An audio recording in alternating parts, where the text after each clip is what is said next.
امریکی supreme court نے دوسرے ممالک پر صدر ٹرمپ کے اضافی ٹیرف غیر قانونی قرار دے دیے۔ 3 کے مقابلے میں 6 ججز کی اکثریت سے فیصلہ۔ ٹرمپ نے فیصلہ مایوس کن قرار دے دیا، کہا عدالت کے چند مخصوص ممبران پر شرمندگی محسوس ہو رہی ہے۔ فیصلے سے دنیا خوش ہوگی مگر اس کی خوشی زیادہ دیر نہیں رہے گی۔ وہ ساری دنیا پر 10% ٹیرف لگائیں گے۔ ٹیرف سے ملنے والے منافع میں مزید اضافہ ہوگا۔ ٹیرف سے حاصل رقم واپسی کے سوال پر ٹرمپ نے کہا کہ اس پر ابھی قانونی جنگ لڑنا ہوگی۔ بولے عدالت غیر ملکی مفادات کے زیر اثر آ گئی ہے۔ ٹیرف لگانے کے لیے مجھے کانگریس سے پوچھنے کی ضرورت نہیں۔ سیکشن 301 کے تحت تمام قومی سلامتی ٹیرف برقرار رہیں گے۔ بھارت کے ساتھ تجارتی معاہدے پر کچھ تبدیل نہیں ہوا۔ تمام معاہدے برقرار ہیں، صرف طریقہ کار مختلف ہوگا۔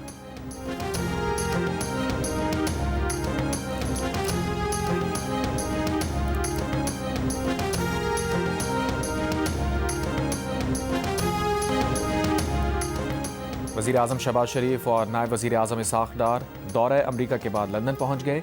وزیر اعظم شہباز شریف نے واشنگٹن میں بورڈ آف پیس اجلاس میں شرکت کی۔ اجلاس سے خطاب میں صدر ٹرمپ نے وزیر اعظم شہباز شریف اور فیلڈ مارشل کی تعریف کی۔ وفاقی وزیر اطلاعات عطا طارق کا کہنا تھا کہ اس دورے میں پاکستان کو بڑی پذیرائی ملی۔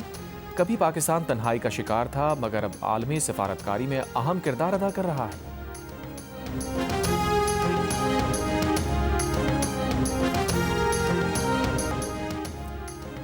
وزیر اعلیٰ خیبر پختونخوا کی نوکری خطرے میں ہے۔ انہوں نے نوکری بچانے کے لیے رہائی فورس کا اعلان کیا ہے۔ وزیر دفاع خواجہ آصف کا بیان، کہا سہیل آفریدی نے اعلان کردہ رہائی فورس غیر آئینی اور غیر قانونی ہے۔ فورس بنانا وفاق کے علاوہ کسی کا استحقاق نہیں۔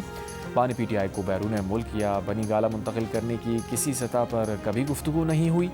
ڈیل کی باتیں کر کے یہ لوگ اپنی دکان کھلی رکھنا چاہتے ہیں۔ اب ان کی پروڈکٹ کے پلے کچھ نہیں رہ گیا۔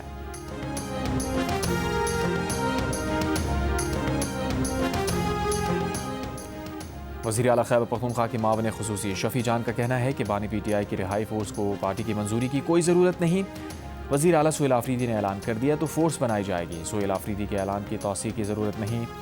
جیو نیوز کے پروگرام نیا پاکستان میں گفتگو سابق وزیر اعلیٰ کے بیانات پر کہا، علی امین کنڈاپور کو انٹرویوز نہیں دینے چاہیے تھے۔ اگر وہ انٹرویو دیں تو صرف بانی کی رہائی کی بات کریں۔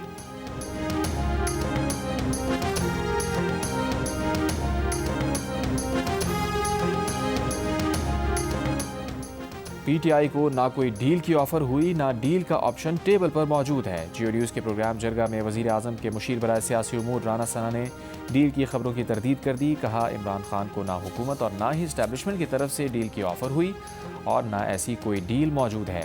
بولے عمران خان کی سزاؤں کا فیصلہ عدالتوں میں ہوگا، جیسا ماضی میں نواز شریف اور زرداری کے معاملے میں ہوا۔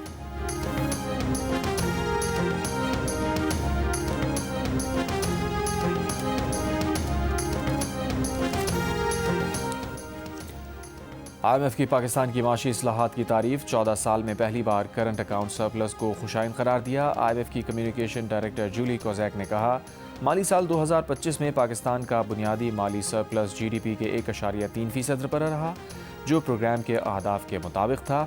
آئی ایم ایف پروگرام کے تحت پاکستان نے جو اصلاحات کی ان سے معیشت مستحکم ہوئی، کاروباری اعتماد بحال کرنے میں مدد ملی۔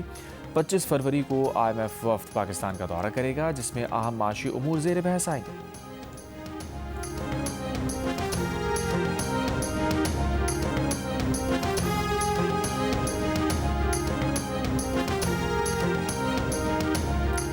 کراچی کی موسیٰ کالونی گلی نمبر 4 میں گھر میں ڈکیتی، اہل خانہ کے مطابق مسلح ڈاکو افطار کے وقت گھر میں داخل ہوئے۔ ملزمان گھر سے 3 لاکھ روپے اور 4 تولے سونا لے گئے۔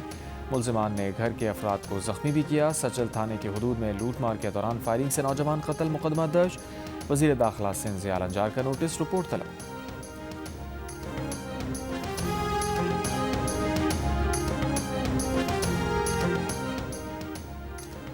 نشتر پارک لاہور میں قومی ہاکی ٹیم کا کیمپ، ہاکی ٹیم کے کپتان اماد بٹ سمیت 22 کھلاڑیوں کی شرکت۔ رمضان کی وجہ سے کھلاڑیوں کی رات میں پریکٹس۔ قومی ہاکی ٹیم کا کیمپ 24 فروری تک جاری رہے گا۔ ورلڈ کپ کوالیفائنگ راؤنڈ 1 مارچ سے مصر میں شروع ہوں گے۔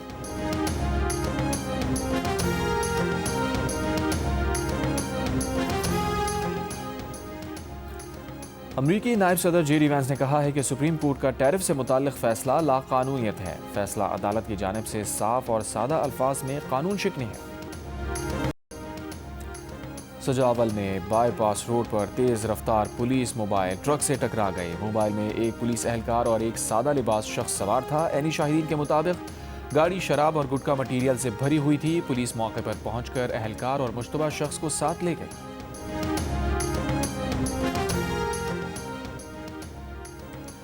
لاہور کے علاقے ریفرنس میں شہریوں کو اغوا کر کے تاوان لینے والا گینگ گرفتار۔ پولیس کے مطابق گینگ پولیس اہلکار اویس نے بنا رکھا تھا۔ مقدمہ درج، 5 ملزمان گرفتار۔ فیصل آباد میں خاتون پر تشدد، ویڈیو سامنے آنے پر سی پی او کا نوٹس، ملزم گرفتار۔ مقدمہ درج، پولیس ترجمان کے مطابق خاتون اور ملزم ایک ریسٹورانٹ میں شراکت دار ہیں۔ کاروباری تنازع پر جھگڑا ہوا۔ کراچی کے علاقے سولجر بازار میں گیس لیکیج کے دھماکے کے باعث گرنے والی عمارت کا مالک گرفتار۔ سرکار کی مدیت میں مقدمہ درج۔ واقعے میں جاں بحق 3 بہنوں کی ٹنڈو محمد خان میں تدفین۔ مرنے والی لڑکیوں کا والد کراچی میں رکشہ چلاتا ہے۔ عمارت گرنے کی سی سی ٹی وی سامنے آ گئی۔ لیکیج سے دھماکہ 3:47 پر ہوا۔ 3 منزلہ عمارت گرنے سے بچوں اور خواتین سمیت 16 افراد جاں بحق اور 14 زخمی ہوئے تھے۔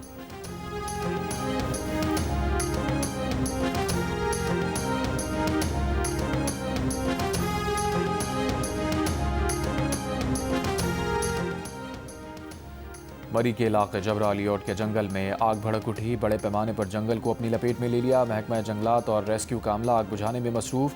جنگلی حیات اور قیمتی درختوں کے نقصان کا اندیشہ۔ متاثرہ علاقے میں گزشتہ سال 4000 کے قریب پودے لگانے کا دعویٰ کیا گیا تھا۔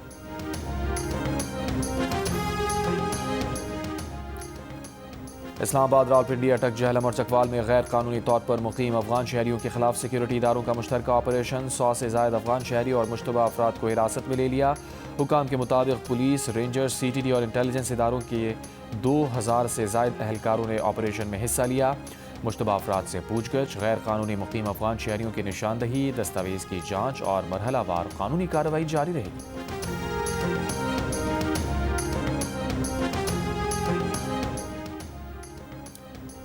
سندھ کے سینئر وزیر شجیل میمن کی زیر صدارت اجلاس میں انفارمیشن ڈومین کے جامع پلان آف ایکشن کی منظوری۔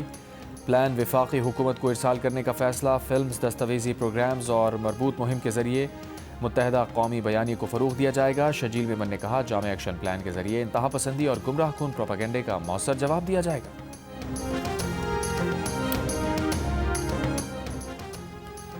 گل پلازہ متاثرین کو اسٹال دینے کے انتظامات مکمل کیے جا رہے ہیں۔ وزیر بلدیات ناصر حسین شاہ کی میئر مرتضی وہاب کے ساتھ میڈیا سے گفتگو۔ کہا، 2-3 مقامات پر متاثرین کے لیے مفت جگہیں فراہم کی ہیں۔ میئر مرتضی وہاب نے کہا، ابتدائی طور پر 350 دکانداروں کو اسٹال دیے جائیں گے۔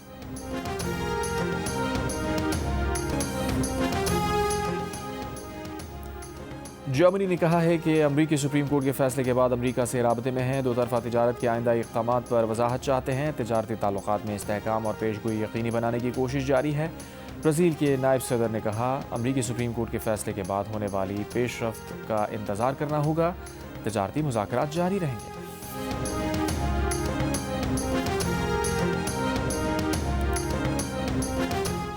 اور نائجیریا کی ریاست زمفارا کے گاؤں پر مسلح افراد کا حملہ، 50 افراد قتل۔ حملہ آوروں نے کئی خواتین اور بچوں کو اغوا بھی کر لیا۔